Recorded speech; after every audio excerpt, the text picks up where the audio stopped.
Good morning, good afternoon, good evening, good night, good day to you, depending where you are in the world.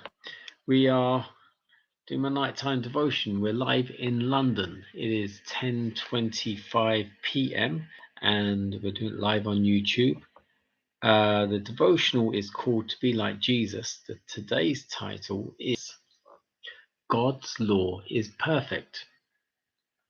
The scripture reading comes from Psalm 19, verses 7 and 8. The law of the Lord is perfect, converting the soul.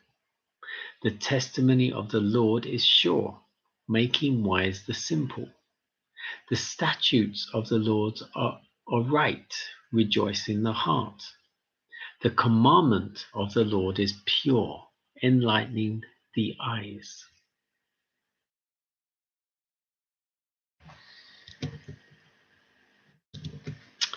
The very same Jesus who, veiled in the cloudy pillar, led the Hebrew hosts, is our leader.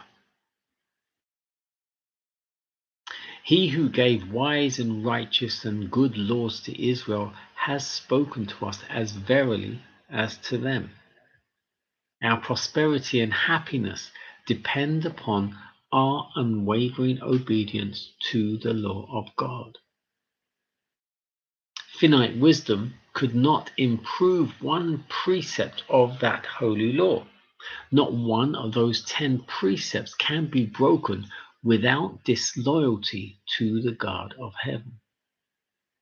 To keep every jot and tittle of the law is essential for our own happiness and for the happiness of all connected with us. Great peace have they which love thy law, and nothing shall offend them. Yet finite creatures will present to the people this holy, just, and good law as a yoke of bondage, a yoke which they cannot bear. It is the transgressor that can see no beauty in the law of God. The whole world will be judged by this law. It reaches even to the intents and purposes of the heart and demands purity in the most secret thoughts, desires, and dispositions. It requires us to love God supremely and our neighbor as ourselves. Without the exercise of this love, the highest profession of faith is mere hypocrisy. God claims from every soul of the human family perfect obedience to his law.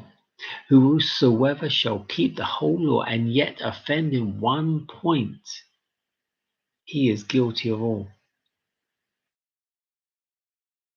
The least deviation from that law, by neglect or willful transgression, is sin, and every sin exposes the sinner to the wrath of God. The unrenewed heart will hate the restrictions of the law of God and will strive to throw off its holy claims. Our eternal welfare depends upon a proper understanding of the law of God, a deep conviction of its holy character, and a ready obedience to its requirements. Men and women must be convicted of sin before they will feel their need of Christ. Those who trample under their feet the law of God have rejected the only means to define to the transgressor what sin is. They are doing the work of the great deceiver.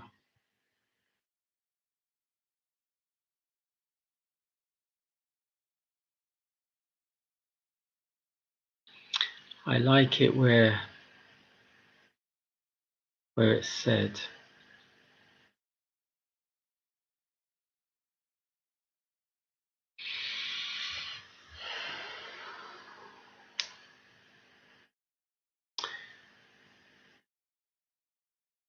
whosoever shall keep the whole law and yet offend in one point is guilty of all. The least deviation from the law by neglect or willful transgression is sin. But what I love the most, what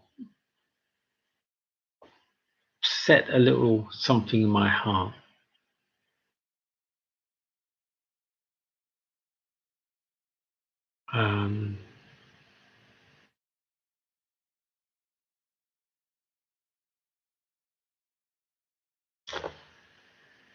to love God is to keep his laws. And even if you are sinning, for me, as I was reading this, I know my sins. I want to overcome them because I do love God. I do love his laws. And yet I still sin.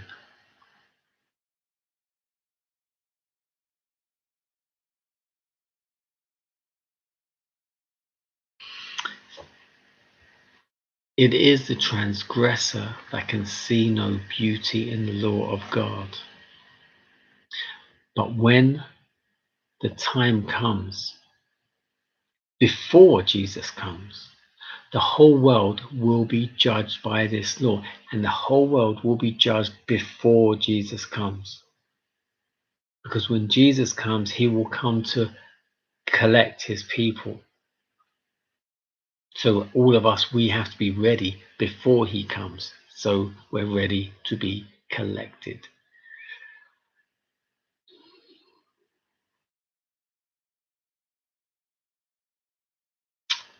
Whosoever shall keep the whole law, keep the law of God, and have the testimony of Jesus. That's what we must do.